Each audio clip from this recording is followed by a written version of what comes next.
И така, уважаеми колеги, днес ще ви покажа техниката на класическият лечебен масаж в много кратко резюме за нуждите на един колега, който тепърва прохожда в занаята. Какво е нужно, за да направим масаж? Нужно е да имаме пациент, който да лежи по корем. Нужно е да имаме масло, с което да намажем, защото да улесни, разбирате ли, движенията на ръцете върху тялото. По-приятно е за пациента. Основен похват, първи е поглаждане. Поглаждането става като разделим гърба на лява, дясна и лява половина и на горна и долна, тук през средата, където се закопчават дамите сутиените, там са тели, долу-горе. И поглаждаме нагоре и встрани към рамените стави и надолу и встрани към тазобедрените стави. Отделяме ръцете и пак връщаме. Натискаме. Така. Поглаждането може да бъде повърхностно, т.е. лекичко. Да не натискаме и дълбоко, когато използваме по-силен натиск. Поглаждането може да бъде и от гръбнака само встрани, на дясната половина в случая, защото аз стоя отляво на пациента, или и обратно от гръбнака наляво. След повърхностно и дълбоко поглаждане, следващия похват е разтриването. Разтриването се извършва във всички посоки. Напред, назад, нагоре, надолу, успоредно, напречно на гръбнака, няма значение. С различни движения. Например, възвратно постъпателно, надлъжно, ето, напред-назад. Може да разминаваме ръцете, едната нагоре, другата надолу, с длани, с юмруци.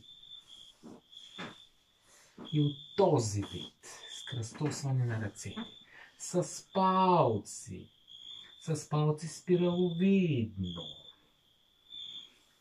с длани, напред-назад, напречно, с длани, надлъжно. И пак напречно от едната и от другата страна на гръбначният стълб. Също така може да бъде извършено с предмишницата, за да обработим дълбоката мускулатура. Виждате, едната мишница от средата нагоре към рамото, другата надолу. И така, това вече казваме, че обработваме много дълбоко мускулите. И можем да ги редуваме. Поглаждане, разтриване, пак поглаждане, пак разтриване. Виждате как се зачерви или хиперемира. Хиперемия, т.е. повишено кръворосяване в дадена зона на тялото на човека. Ето ви друг похват. Едната ръка хваща палеца на другата и двата юмрука един до друг. Това с кокалчетата извършваме горе-надолу. Така. Другият обхват е омесването. При омесването мускула се обхваща. Ето това е напречно пръстеновидно омесване. Много добър похват, за който ще стане реч в нашата следваща лекция. А сега, уважаеми зрители, уважаеми колеги, ще ви покажем как да поставите виндузите. Виндузите са динамични. Те ще се движат по тялото, т.е. ние ще ги движим по тялото. Те не могат сами да се движат. Намазваме много добре, т.е. достатъчно с масло, масажно олио. И сега, в тази ръка аз държа една запалка, тази ръка е виндузата. Ръката с запалката е върху тялото на пациента. Виндузата се държи вертикално с устата надолу. Запалваме 1, 2 и веднага поставяме виндузата върху тялото. След това започваме да движим виндузата надлъжно на гръбначния стълб, в случая първо от лявата страна, към по-страни от гръбначния стълб, а после от дясната страна, съвсем до гръбначния стълб, и после по-встрани, и по-встрани, и още встрани. Наблягаме на всички зони, в които има мускули с повишено напрежение. Това са така наречените паравертебрална мускулатура до гръбначния стълб,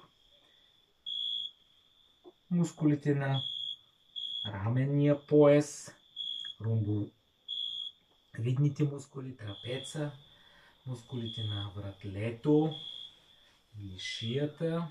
И може би забелязахте, виждате ли тези червени линии? Това е особено така засилена хиперемия, тъй като вакуумът изтегля кръвта от дълбочина в подкожието и мускулите се отпускат. Това е основният ефект. Много бърз ефект, много бързо се получава хиперемия и затова просто пациента или клиента веднага чувства затопляне и когато стане, усеща как е отпуснат, как движенията са много по-леки, дори могат мускулни болки да изчезнат, ако са по-леки и ако са причинени само единствено от пренапрежение. Така. И така, това е в най-общи линии. Какво е важно? Важно е да дишаме равномерно, когато правим масаж, да сменяме, да пренасяме тежестта от единия крак на другия, за да не се изморяваме, да не говорим много, защото когато говорим се изморяваме повече, да бъдем с чисти ръце, да не сме яли чесън, лук и други отровни вещества, с които да задушим нашия пациент, да бъдем чисти, прилежни, да бъдем целомъдри, да бъдем доброжелателни, ръцете да бъдат меки, без дълги ногти и маникюри. Ето тук малко техника за вратленце, както виждате, кръгообразно. Тук за покрай лопатките при такива едри индивиди, като нашият пациент, можем да използваме предмишницата отново, но не с върха на лакета, а с лакътната кост по дължината й. Ето така можем, пак в дълбочина, виждате колко приятно движение, уважаеми зрители. Наляво, надясно, изтегляме. Не забравяме, че отново можем да погладим. Може да поглаждаме, когато сложим ръцете една върху друга. И тогава с по-голяма тежест извършваме дълбоко поглаждане. Запомнете, уважаеми зрители, масажът започва и завършва с поглаждане. Започва и завършва с поглаждане, за да може кръвта и лимфата да бъде отведена от периферията към сърцето и да бъде задвижено кръвообращението. И така, понеже нямаме много време, батерията е слаба, клипът ще бъде кратък. Завършвам с това, че е добре по време на масажа той да бъде извършен в спокойна атмосфера, може да бъде извършен на фона на добра, хубава, нежна, бавна музика, която да подпомогне релакса на пациента, не само физически, но и психически, да няма дразнения. И така, ако имате въпроси, аз ще се радвам да мога да ви отговоря. Ако не мога да ви отговоря, ще ви кажа, че не мога да ви отговоря.